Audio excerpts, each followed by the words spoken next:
All right, so today we're going to look at 1-3. We're going to be shifting, reflecting, and stretching 6 of the basic functions in precalculus. So let's go over those basic functions. So I'm going to make this bigger for you. So the first function that we're going to look at is our constant function. And the constant function looks like, so this is just an example.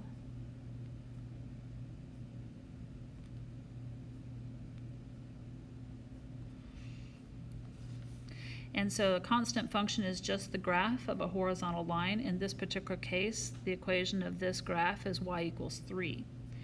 So typically the equation of any horizontal line is y equals some number.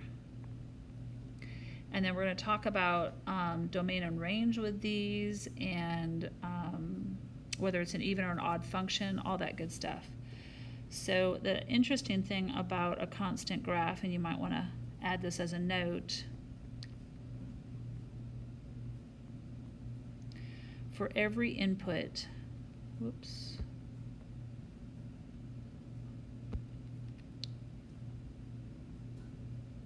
and remember your input is your x, the output, which is your y or your f of x, is the same. So in other words, it doesn't really matter what my x is, my y is always the same. So the x can be any number you want it to be, positive, negative, 0, but the y is, in this particular case, is always going to be 3. So that's why it's called a constant function. And it is a function because it passes the vertical line test, right? And then I know that this is an even function. So let's write that above here. This is an even function. And then yesterday we talked about looking at graphs of even functions. And it's an even function because this graph is symmetrical to the y-axis. Even functions are symmetrical to the y-axis. I could take that y-axis and cut my graph into 2 perfect halves. And so you might want to put that on there as the reason why.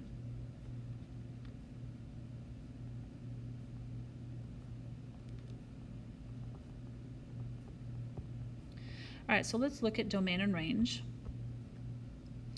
So for my domain, x can be any number I want it to be, so it's negative infinity to positive infinity, but my range in this particular case is just the number 3. So in general, because this horizontal line could be moved up or down, your range generally is going to be whatever this number is here. So if your line's going down here at -2, then your range would be just the number -2. And so I would highlight the name of this, which is constant, and then let's move on to the next one. So the next one is your identity function. And the identity function is y equals x. That also is the line of reflection for our inverses that we looked at the other day. And y and x are identical. So if x is 1, y is 1. If x is -3, y is -3, and so forth. So I'm going to plot the points 0, 0, 1, 1, 2, 2, and so forth. I'm just going to fill in the entire graph. -1, -1, -2, -2, and so forth. You should be using a straight line. I can't on here.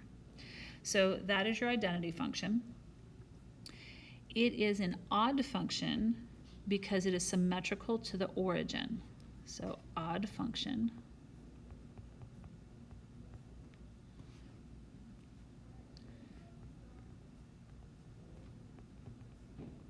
And here's why it's symmetrical to the origin. So if you look at, well, clearly, if it's something symmetrical to the origin, like look at these 2 points. These 2 points are the same distance from the origin, and I can connect them with 180 degrees. Same thing here. If I just turned this part of the line 180 degrees, I'd end up over here. So it is symmetrical to that origin, therefore it's an odd function.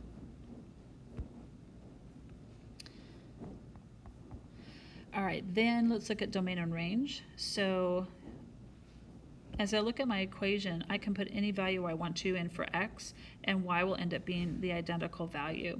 So our domain and range on this one is all real numbers. So domain, negative infinity to positive infinity, range, negative infinity to positive infinity. And then highlight its name. Oops, that's not my highlighter. Let's try the highlighter. All right, then let's move on to the third. So the third is our absolute value.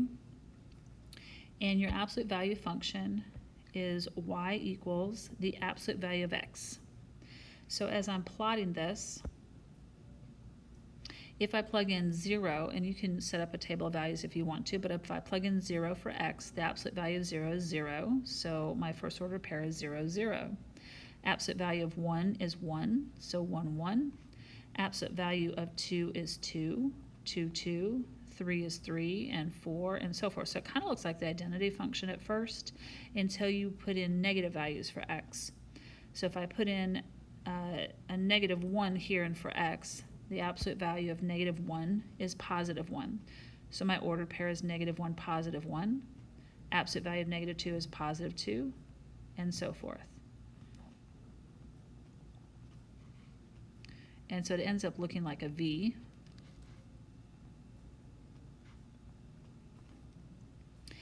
This is an even function because the y-axis cuts it in half, so it's the line of symmetry to make two perfect halves.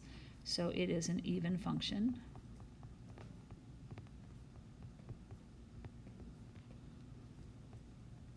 It's symmetric to the y-axis.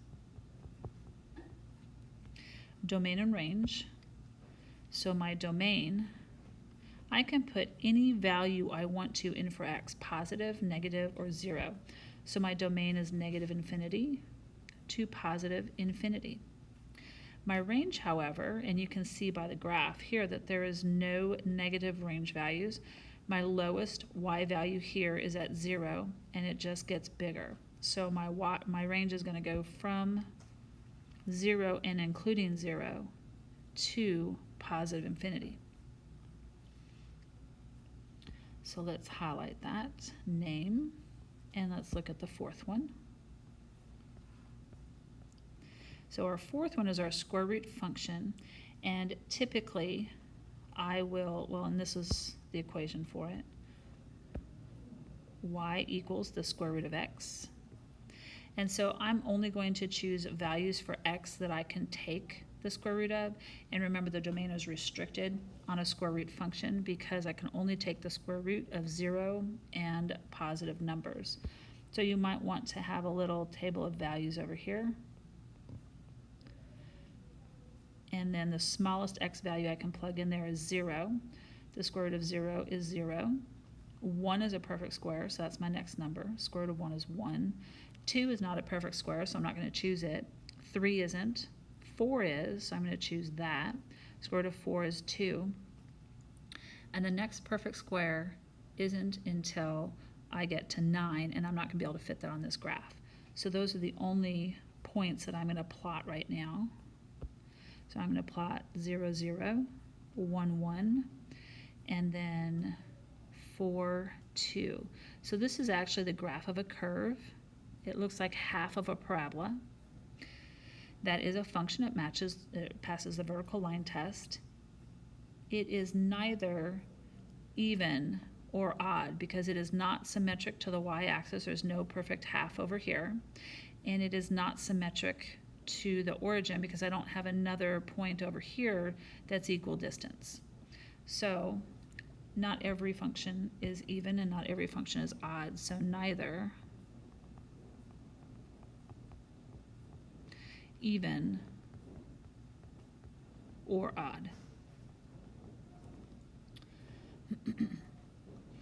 Our domain is restricted, as we said, to 0 and positive numbers, so our domain is going to end up being, oops, I need brackets there. So we're going from 0 to positive infinity, and we include 0. So from 0 to positive infinity. Our range, there's nothing down here that's negative. So our range is going to start here. That's our lowest point of the graph, and it's just going to go higher because this keeps going to the right and up infinitely. So the range is also 0 to positive infinity. I think that's all I wanted to do on that one, so let's highlight that name. And the fifth one is our quadratic function. You should be fairly familiar with that. The parent function equation to that is y equals x squared. And let's go ahead and graph that. So again, you might need a table of values, but the more you graph these, the better you get at them. So I always like to plug in -2, -1, 0, 1, and 2 into the quadratic function. So if you plug in -2 into x and square it, you get a positive 4. Square -1, you get a positive 1. Square 0, you get 0. Square 1, you get 1. And square 2, you get 4. So those are the points you're going to plot.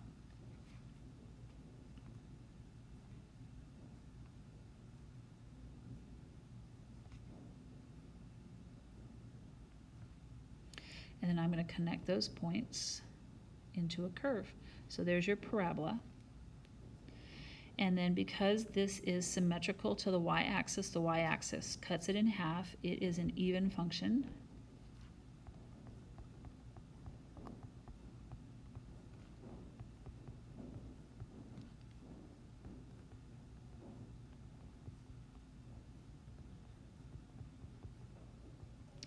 And the domain is unrestricted because I can put whatever value I want in for x, positive, negative, or 0. So my domain is -infinity to positive infinity. My range, however, on the parent function, there is nothing down here. My lowest range value here is 0, and it goes to positive infinity. So we include 0 to positive infinity. And then our last parent function, these are all called parent functions, is our cubic.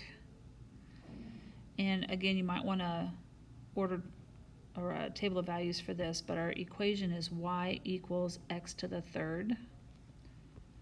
So not many of these are going to fit on your graph.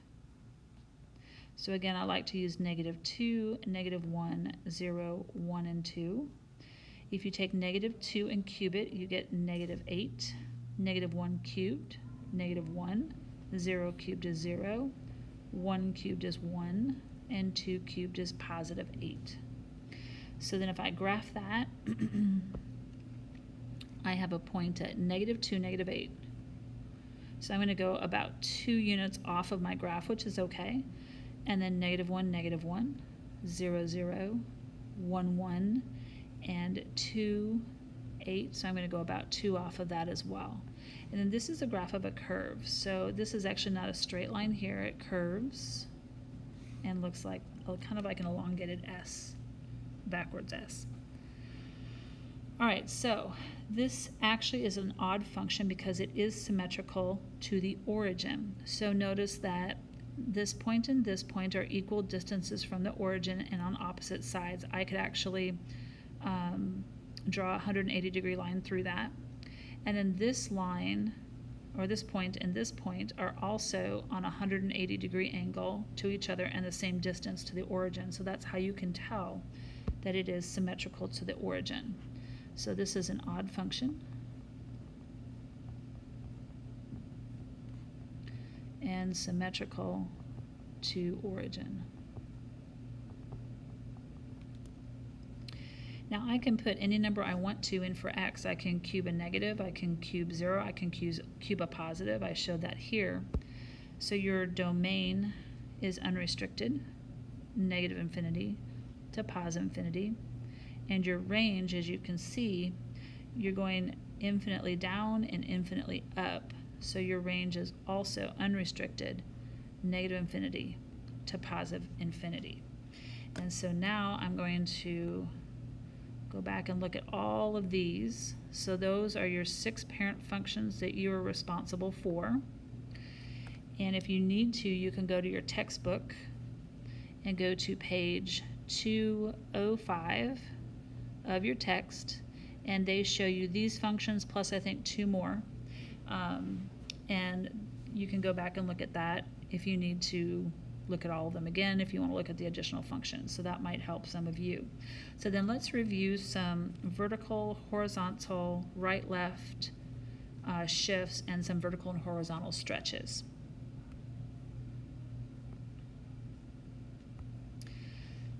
Make that a little smaller. Okay, so when we are shifting,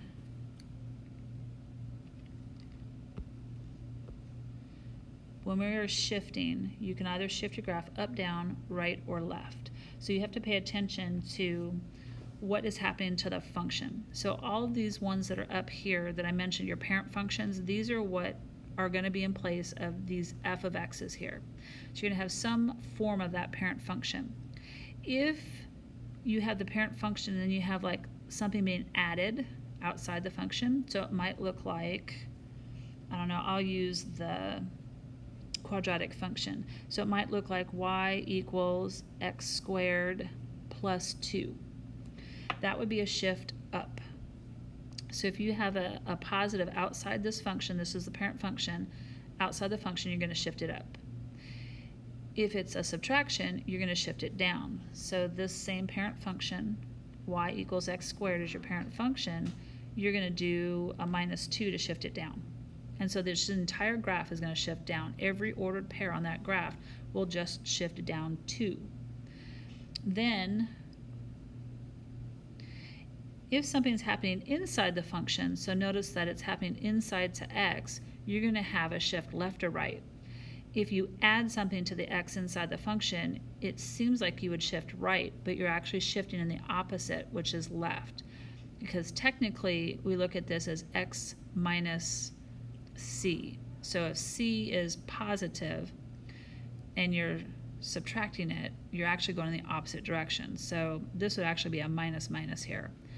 So for instance, it might look like y equals x plus 2 squared. So that's going to be a horizontal shift to the left. If you don't believe me, you'll do some of these in a minute. You can use a table of values and plug in -2, -1, 0, 1, and 2 into this function, which is what we use for the parent function, and then you will see the entire graph shifting to the left 2. Same thing here, if you have a minus c, instead of thinking you're going left because it's a minus, you're actually going to go right. So you always do the opposite direction when it's inside. So this might look like this. So let's try some of those on the next page. So here we have some examples of shifting. You're not to use your calculator, so you want to do it just with your parent function. So for instance, you will always see me look to see what is the parent function. And so for right now, this right here is my parent function. So I'm going to go ahead and plot my parent function ordered pairs, which would be 0, 0, 1, 1, 2, 4, -1, 1, and -2, 4. I'm not going to connect those because they're not part of my graph. But what this says right here, this is outside the function, every one of these ordered pairs are going to shift up, because when you add outside the function, this is a shift up. And so typically I'll just write up 2, so shift up 2. So I'm going to move every one of these ordered pairs up 2, up 2, up 2. So here we go. That's up 2, 2, 2, 2, and 2. Now this I am going to connect the dots. So I assume that the connected dots is your shifted graph.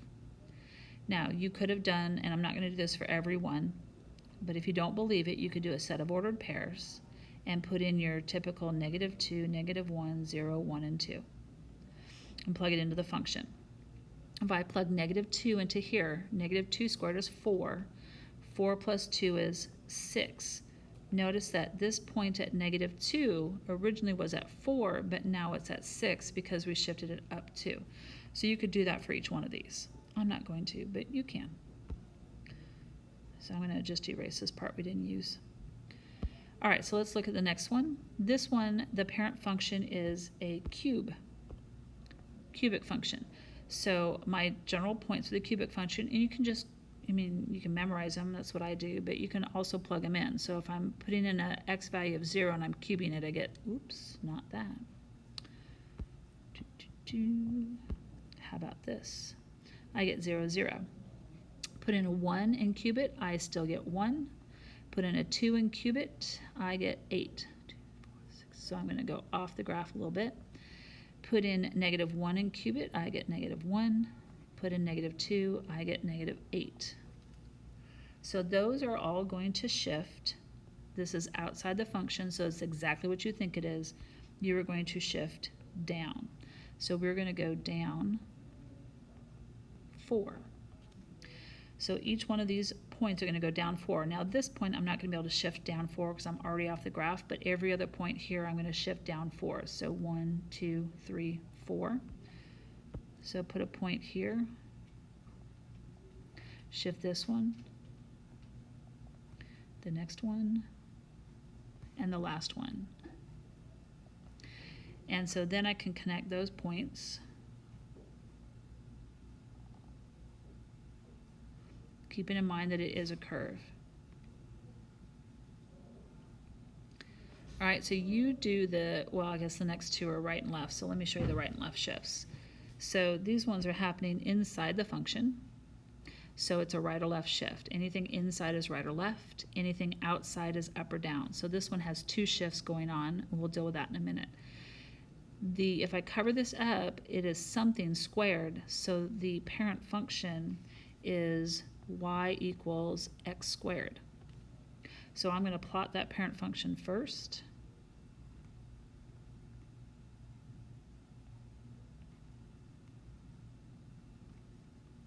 And then, because the shift is occurring inside the function, plus 2 seems like I should move right 2, but we always move the opposite direction, so I'm going to move left 2. So our shift is left 2. So every point moves left 2.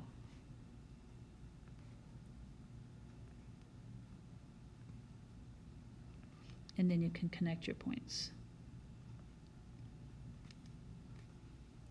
All right, so this last one is also, this one's a cubic, right? Because inside, if I ignore all this, it's something cubed. So my parent function is y equals x cubed. So I'm going to plot that function first, 0, 0, 1, 1, 2, 8,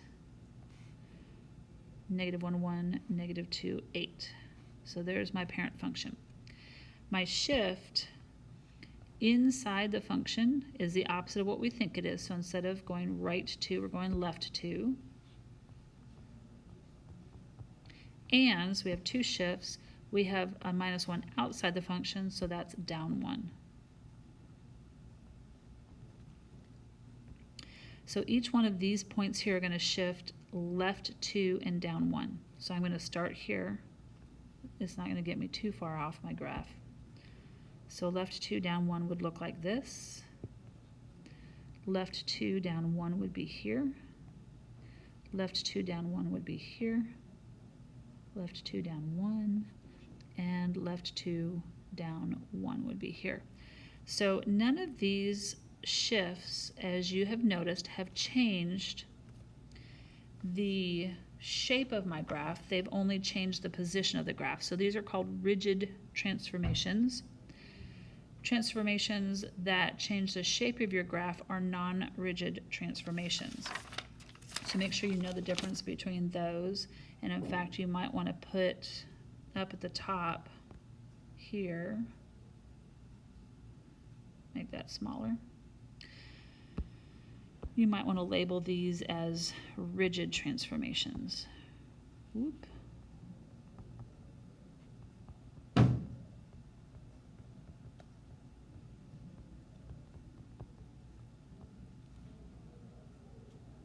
Maintains same shape, so I'm just going to put same shape.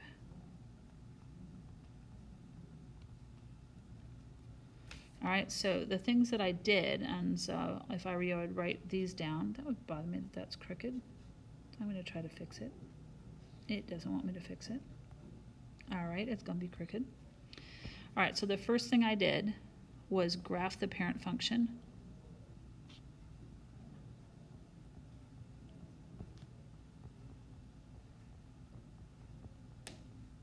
The second thing I did was shift the point. So I had to determine what my shift was, and so then I shifted the points. So shift the points. And then finally, you need to connect the dots. So connect your points. All right, so let's move on to a reflection. So you can either reflect over the x-axis or over the y-axis. You can actually reflect over other things, but we're going to focus on those two. So again, these are all study issues. You have to study this information to know it. None of it's difficult. It's just a lot of information thrown at you. If you have a negative being multiplied to the entire function, so it's outside the function, you are going to reflect over the x-axis. And if you think about this, if I'm multiplying f of x is my output. F of x is my y. If I take and I multiply y by a negative, anything that was positive on the y-axis becomes negative. So I'm taking a y positive and flipping it over this x-axis. Same thing happens if I change the sign of my x. So if I put a positive in for my x, I'm really getting a negative x value. So if I have originally a positive x value and multiply it by a negative, I'm now getting a negative x value. It flips it over this y-axis. So outside the function, it's affecting the answer. So you reflect over the x-axis because y is changing. So consider you're bending the positive y-axis onto the negative y-axis, and you end up with a fold at the x-axis. So you're flipping it over the x-axis. Here, inside the function, it's affecting x. So x is changing signs, so you end up reflecting it over the y-axis. So reflection should be, each point that's reflected should be the same distance from the x or the y-axis that we're reflecting it over. So for example, let's look at this one. Since I have a reflection, a negative, outside the function, it means that we're going to reflect. It's affecting my y value, so that means it's going to reflect over the x-axis. If it's affecting y, it's going to reflect over the other axis. So I'm going to plot my parent function, which is my x squared function. So I'm going to plot that here. This is my original.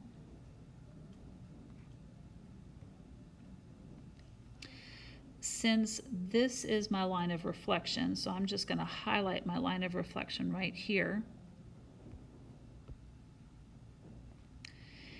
Each of these points are going to get reflected across this axis. So this point is currently 4 units away. To reflect it, I want to be 4 units away on the other side. So my leftmost point will end up being here. This point is 1 unit away, so I want to be 1 unit away on the other side. So I plot the point here. Any point that's on the line of reflection will stay there, so that point at the origin will stay put. This point is 1 unit away, so 1 unit away here. And finally, this point is 4 units away, so 4 units away on the other side. Once you do that, you can connect your points, and it's now a reflection. If I were to take my paper and fold it along this x-axis, these original points to my parent functions should lie completely on top of this function here. So you can kind of check your work to see if you did it correctly, if you're doing it on paper. All right, the other example would be, well, what if the negative is inside the function as it is here? If it's inside the function, it's affecting x, and it will be a reflection over, since it's affecting x, it reflects over the other axis, the y-axis. So I'm going to highlight my y-axis because it's going to be my line of reflection. And then I'm going to plot my parent function, which my parent function is still a quadratic.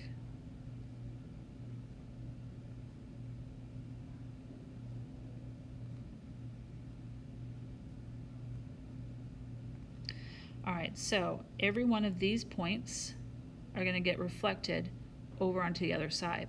Now the interesting thing about this, remember that the quadratic is an even function. Its line of symmetry is the y-axis. So when I reflect this over the y-axis, you're not going to see a change because this point is 2 units away, so it becomes this point. This point is 2 units away, so it becomes this point. Same thing here, 1 unit away, it becomes this point. 1 unit away, it becomes this point. So these all actually end up being their own points of reflection, and it doesn't look like I reflected it at all because I reflected it on its line of symmetry. All right, example 6. So you are going to, I'm going to give you the graph, and I want you to find the equation based upon that graph. So go ahead and plot the following points. I'm going to plot a point at 2, -1, and then 1, -2, 1, -3, and continue that pattern. And then on the right side over here, you're going to plot a point at 3, -2, 4, -3, and so forth. Follow that pattern. So this is your translated equation. So you kind of have to figure out what has happened. So the first thing I like to do is look to see what parent function does this resemble. Since it's a V shape, it must have been my absolute value parent function, which was y equals the absolute value of x. So I have to do something to that function that got us here. So I'm going to start with my parent function, and I'm going to plot the original points of my parent function here.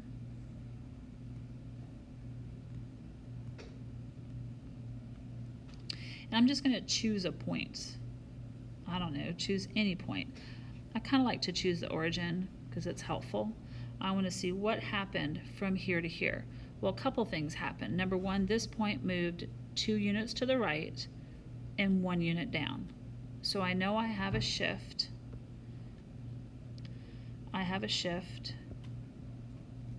of right 2 and down 1. I also have this graph has been reflected and it's now turned upside down. So it must have been reflected over this y-axis. So my guess is it got reflected first and then the points were all shifted. So then the other observation is that I have a reflection.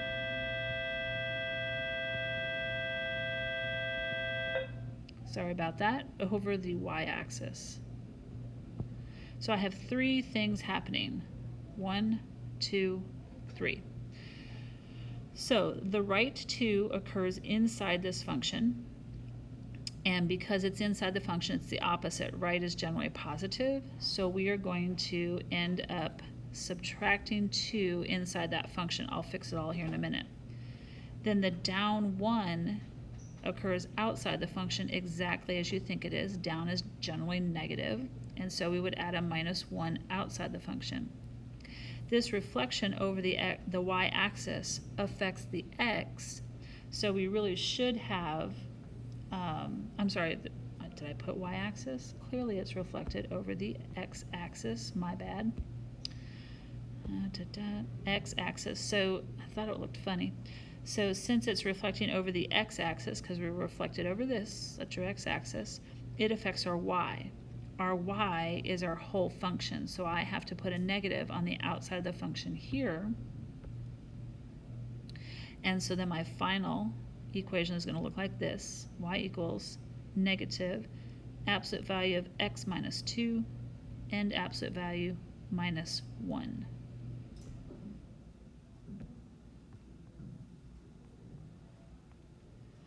All right, so you try the following two. I make it a little bit smaller.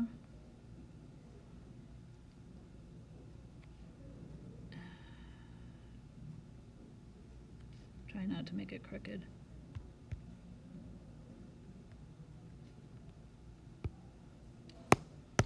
Alrighty, try it again. Okay, well, it won't let me uncrooked it. All right, so put the following graph on here. So for the second one, you want to point at -3, +2, and a point here and here, and a point at -1, 2, 4, 6, all the way up here, and 1 all the way over here. So connect those points. Oh, that was a terrible problem. And then your second graph, you're going to have a point at 0, -1, at -1, 0, at 1, -2, and then at 2,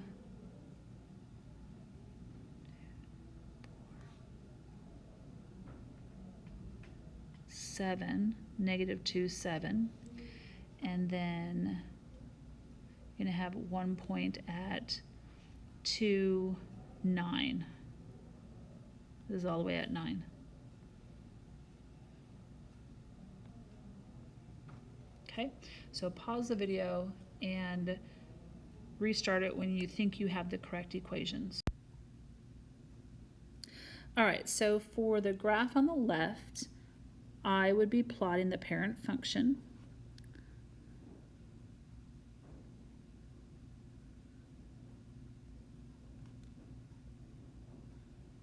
Okay, so as you look at this, and I also would be writing out the parent function. So I know it's a parabola, so it's the quadratic. And I know that there's a shift, so I'm going to save some room here. So as I look at, if I were you, I would pick 2 points, and I like to pick the vertex because it's an easy point to see on both graphs.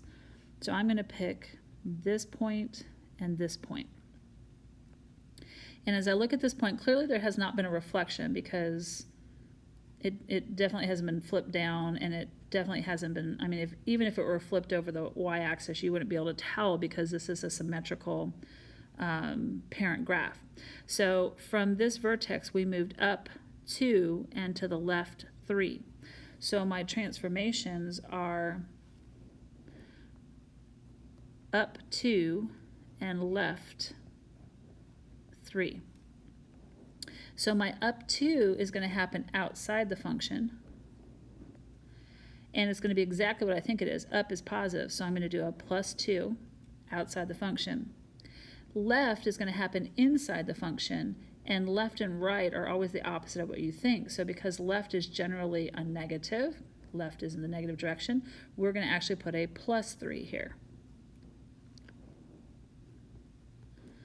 And that is our equation. Then for this last one, I'm going to also plot the parent function.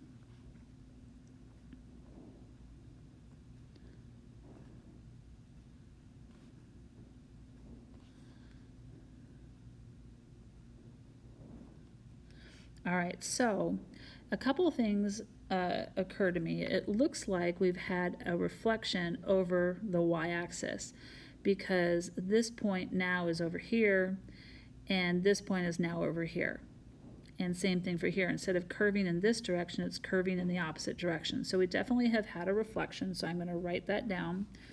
Reflection, or reflect over. And you have to know what it's reflecting over, because that'll tell you whether it's your negative is inside the function or outside the function. So there's one. Then the other thing, I would focus and concentrate on this middle point here and this middle point here. So as you look at those 2 points, because they're very distinctive, I can tell that, you know, in between this line of points and this line of points, these are the same points. The only thing that's happened is it's moved down, and it's moved down 1. So we only have one other transformation, and that is a shift down 1. So let's look at the parent function. So I have y equals, and I have x cubed. So if I am reflecting over the x-axis, then it is affecting my x. Since it's affecting my x, that is going to be inside the function. So I am going to put parentheses here, and inside the function I'm going to be putting the negative, because if it reflects over the y-axis, it affects x, and if it affects x, it's inside the function. So that's where your negative belongs. Then the down 1 is up and down or outside the function, and it's exactly the same direction as you think it should be. So down should be outside the function here with a -1. And that takes care of those two transformations. Then finally, we're going to look at some non-rigid transformations. All of these were rigid transformations. They kept the same shape. So let's look at vertical, stretch, and shrink. All right, so non-rigid transformations change the shape of the original graph. So non-rigid transformations changes the shape of the original graph. So it's either going to get fat or skinny or something like that. One thing that you do want to cross out, this is incorrect, so you want to just get rid of that. But this is what we just discussed. Horizontal and vertical shifts, up, down, right, left, are rigid transformations. They keep the same shape. All right, so let's look at a vertical stretch versus the vertical shrink. So you'll notice in this equation that we've got our function, and we're multiplying it by some number c outside the function. Both of these are outside the function. So vertical stretches and shrinks, you are multiplying by a constant number outside the function, so it's really affecting your y. So that's why we call it a vertical stretch or shrink, because the y is stretching or shrinking based upon whatever this number is. So the important thing to keep in mind is, how do you know? Well, we have a vertical stretch if that coefficient, that constant that we're multiplying to the function, is greater than 1, like a number like 2, 3, 4, 5/4 is greater than 1, so it could look like a fraction. If that constant is between 0 and 1, so that's a fraction less than 1, like 1/2, 2/3, 3/5, those are all less than 1. So like 1/2 here, that's going to affect and shrink it. So what does that look like? You might want to put a couple of notes to yourself. So this happens outside the function.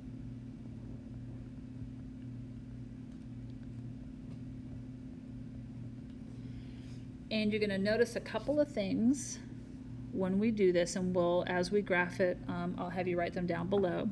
But you'll notice that this number we're only viewing in its positive form, because if it were a -4, we want to view it as a 4, because the negative is actually a reflection over the x-axis. If you have a negative outside the function, that's the reflection. So we don't consider if the number is negative. Those are two separate things. So if you had like a -3 out in front, you have to separate the negative from the 3, because the negative is a reflection over the x-axis, and the 3 would then stretch it vertically. The other thing that you have to do in order to figure out what these look like is you've got to use a table of values 100% of the time. So I'm still going to graph my parent function. So both of these are square roots of x. So I'm going to go ahead and graph both of them. These are the parent functions we just went over. I'm not going to connect the dots.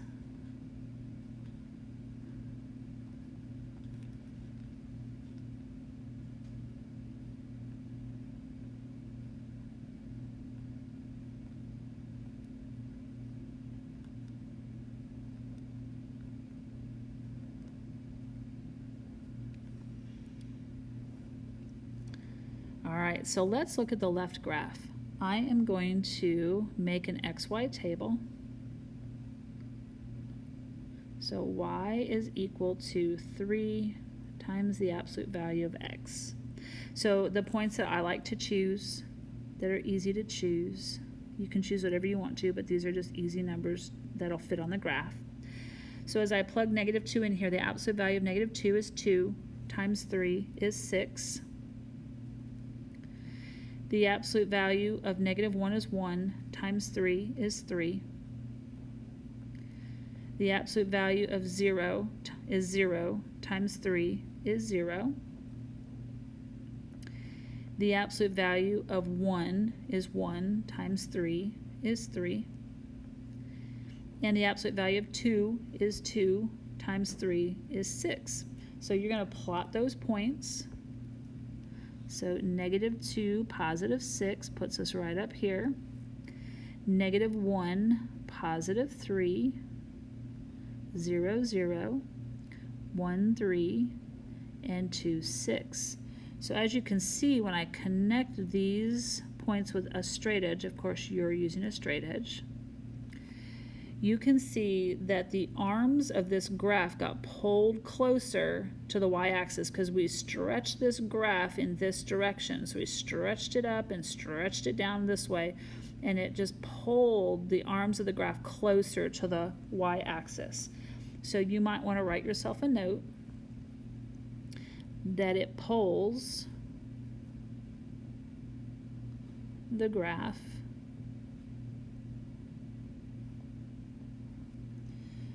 vertically, which means it's going to be closer to the y-axis. Okay? Then, so if you see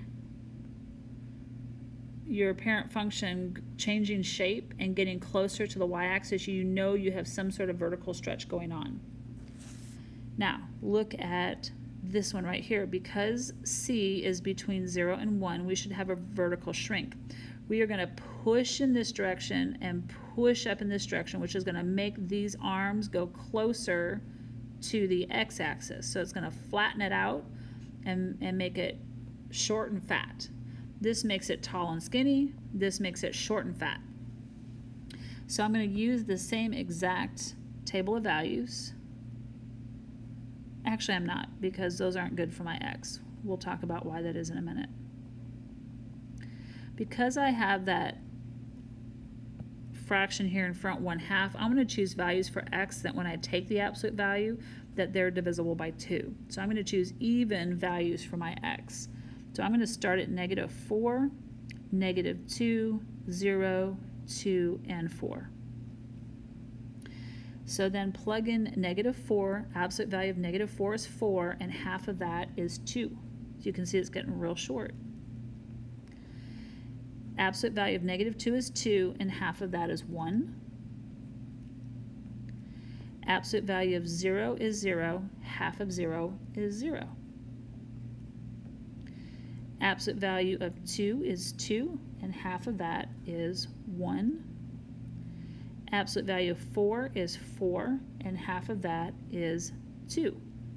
So then we're going to plot those points. -4, +2, so you can see that it's getting wider. -2, +1, 0, 0. +2, +1, and +4, +2.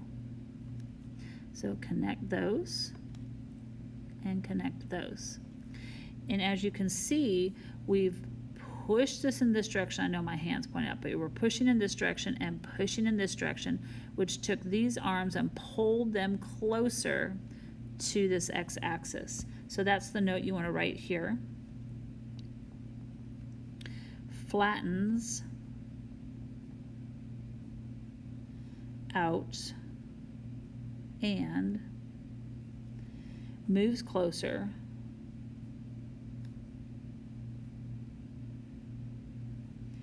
to the x-axis. Oh, yeah, x-axis. I thought I wrote the previous one wrong, but I didn't. All right, so then the last thing that I want you to note is that there is a summary of all of these transformations on page 213 of your textbook. So page 213 has a summary.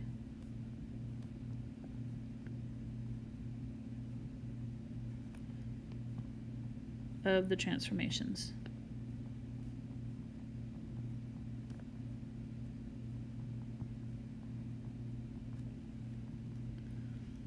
All right, so good luck. Try your hand at all of these amazing transformations.